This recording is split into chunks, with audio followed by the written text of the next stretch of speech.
भारतीय संविधान का निर्माण से लेकर हम पूरी तरीके से टॉप लेवल तक चलेंगे।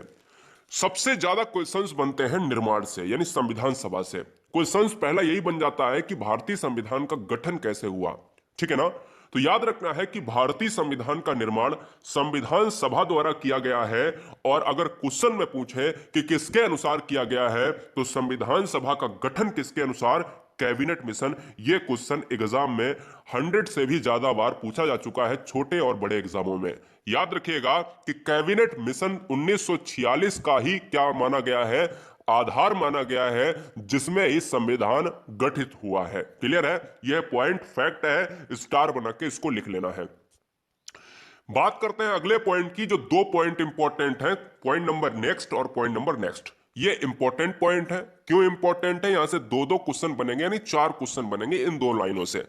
बोलेगा, ये बताइएगा कि भारत की का जो संविधान था उसमें जो पहली बैठक हुई थी वो कब हुई थी। तो याद रखिएगा, भारतीय संविधान की जो प्रथम बैठक 9 दिसंबर 1946 को हुई थी।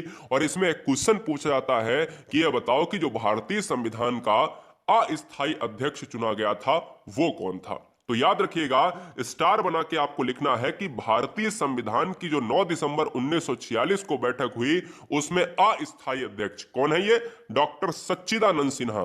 याद रखिएगा, डॉक्टर सच्चिदानंद सिन्हा की अध्यक्षता में 9 दिसंबर 1946 को एक अधिवेशन हुआ जिसमें सच्चिदानंद सिन्हा को अस्थायी अध्यक्ष चुना गया। पॉइंट नंबर नेक्स्ट, 2 दिन बाद, जस्ट 2 दिन बाद यहीं से दो क्वेश्चन बनते हैं। कहता है भारतीय संविधान का अस्थायी अध्यक्ष कौन है, तो बच्चे कंफ्यूज हो जाते हैं। तो अस्थायी अध्यक्ष में सच्चिदानंद लगाना है और स्थायी अध्यक्ष में डॉक्टर राजेंद्र प्रसाद लगाना है। तो 2 दिन बाद 11 दिसंबर 1946 को दूसरी बैठक हुई और संविधान सभा का स्थायी अध्यक्ष चुन लिया गया डॉक्टर राजेंद्र प्रसाद को। यह 2 पॉइंट इंपॉर्टेंट है, तो इस कड़ी को मत भूलना। क्लियर है। अगला पॉइंट आता है कि डॉक्टर भीमराव अंबेडकर की अध्यक्षता वाली प्रारूप समिति ने संविधान का निर्माण किया। मतलब क्वेश्चन बनता है कि यह बताओ कि भारतीय संविधान में प्रारूप समिति के अध्यक्ष कौन थे। तो बहुत सारे बच्चे परेशान हो जाते हैं, लेकिन सिंपल सा क्वेश्चन है कि प्रारूप समिति के अध्यक्ष पूछता है तो डॉक्टर भीमराव अंबेडकर। अब बात ये यहीं पर नहीं थम जाती है, क्वेश्चन यहां से ये बनता है, स्टार बना के अगला पॉइंट और यहां पर क्या कर लेना, ऐड कर लेना। तो यहां पर लिखना है कि प्रारूप समिति में कितने अध्यक्ष होते हैं, कितने सदस्य होते हैं। अध्यक्ष तो एक ही होगा, कौन है, भीमराव अंबेडकर साहब है। टोटल कितने सदस्य होते हैं, तो याद रखना है कि प्रारूप समिति में 7 सदस्य होते हैं टोटल। ये क्वेश्चन एग्जाम में पूछा जा चुका है। ठीक है, चले अगला जो स्लाइड है, ऐसी स्लाइड हम 55 स्लाइड्स देखेंगे, इसलिए बहुत फोकस से देखना है। मुझे पता है कि मेरे फेफड़े अंत तक फट जाएंगे, मुझे पता है, क्योंकि चिल्लाने में क्या होता है कि भैया सब कुछ बिगड़ जाता है, लास्ट एंड तक जाएंगे। तो पूरी तरीके से बहुत ईमानदारी से इस वीडियो को वॉच करिए।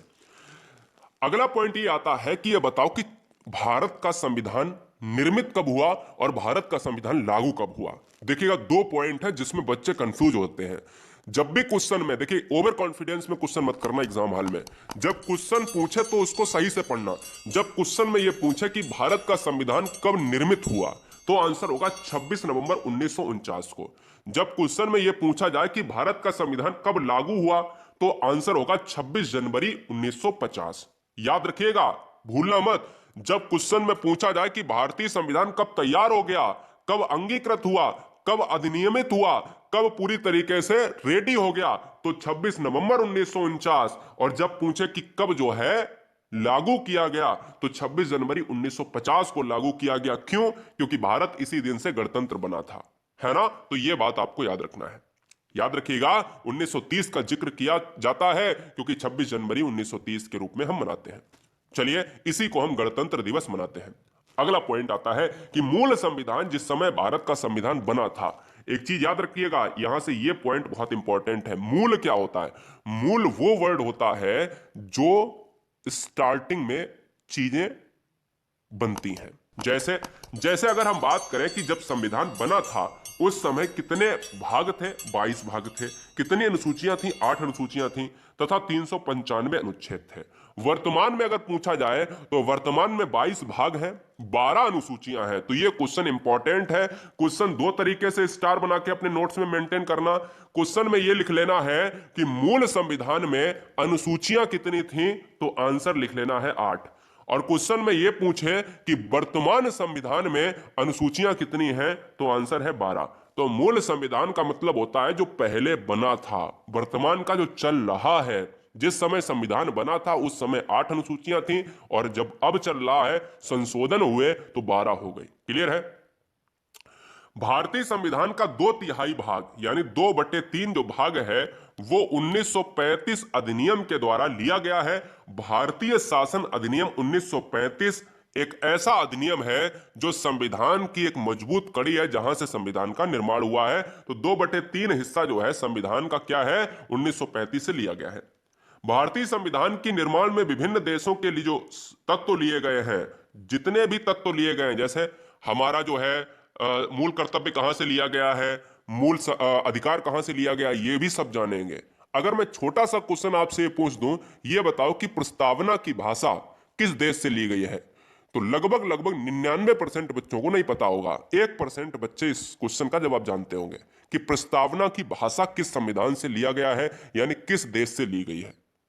हमको सबको पता है कि मूल अधिकार अमेरिका से लिया गया है, मूल कर्तव्य रूस से लिया गया है, नीति निर्देशक तत्व आयरलैंड से लिए गए हैं, सबको पता है। लेकिन प्रस्तावना की भाषा कहां से ली गई है, चलो हम वो भी जानेंगे आगे। भारतीय संविधान के स्रोत, याद रखिएगा स्रोत में आपसे क्वेश्चन हमेशा बनता है और हमेशा बनेगा। तो सबसे पहले जान लीजिएगा कि भारतीय संविधान का निर्माण कितने समय के अंदर हुआ था, तो 2 वर्ष 11 महीने और 18 दिन में हुआ था। बाबा साहब भीमराव अंबेडकर को ही श्रेय जाता है इस संविधान को बनाने के लिए। अगर क्वेश्चन में यह पूछा जाए कि भारत का संविधान कब निर्मित हुआ, तो 26 नवंबर 1949 को यह महामहिम राष्ट्रपति जी, जिस समय राजेंद्र प्रसाद थे, उनको सौंप दिया गया था।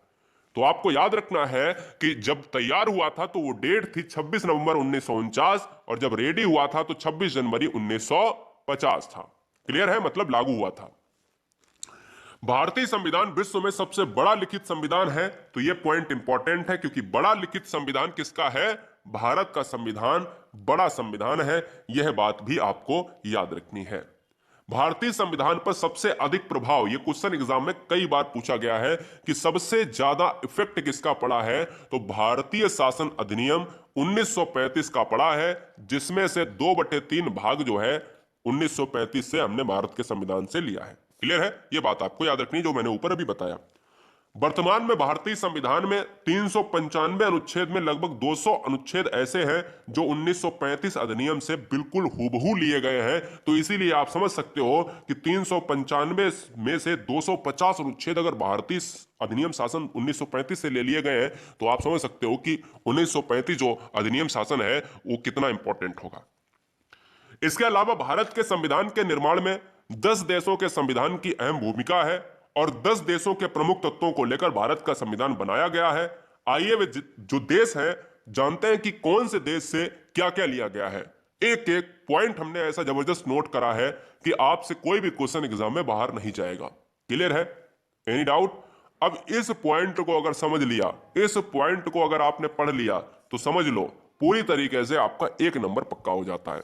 इसी स्लाइड में से 1 नंबर, और हर स्लाइड में से समझ लो कि हर दूसरी स्लाइड या हर तीसरी स्लाइड में 1 नंबर छुपा हुआ है इस वीडियो में। तो इसलिए पूरा ज्ञान आपको लेना है। देखिए, बात आती है संयुक्त राज्य अमेरिका की, जहां से सबसे ज्यादा चीजें हमने ली हैं। मौलिक अधिकार, न्यायिक पुनरावलोकन। मौलिक अधिकार सभी जानते हो, मौलिक अधिकार का मतलब होता है फंडामेंटल राइट्स, यानी जो भी हम जानते हैं कि जिसको हम मैग्ना कार्टा कहा जाता है। मौलिक अधिकार अभी पढ़ेंगे आगे तो हम उसको पूरी तरीके से जानेंगे। तो क्वेश्चन में आ सकता है कि भारत में जो फंडामेंटल राइट्स है, मौलिक अधिकार है, वो किस संविधान से लिए गए हैं, संयुक्त राज्य अमेरिका। न्यायिक पुनरावलोकन कहां से लिया गया है, संयुक्त राज्य अमेरिका। संविधान की सर्वोच्चता, न्यायपालिका की स्वतंत्रता, निर्वाचित राष्ट्रपति और उस पर महाभियोग।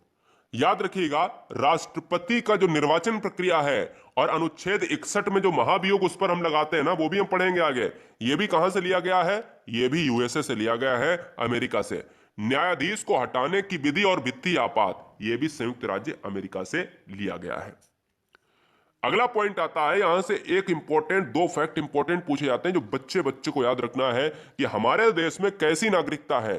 तो हमारे देश में एकल नागरिकता है, मतलब कोई भी व्यक्ति मात्र एक ही नागरिकता प्राप्त कर सकता है, इकहरी नागरिकता है। और अमेरिका में दोहरी नागरिकता है। वहां पर कैसी, वहां पर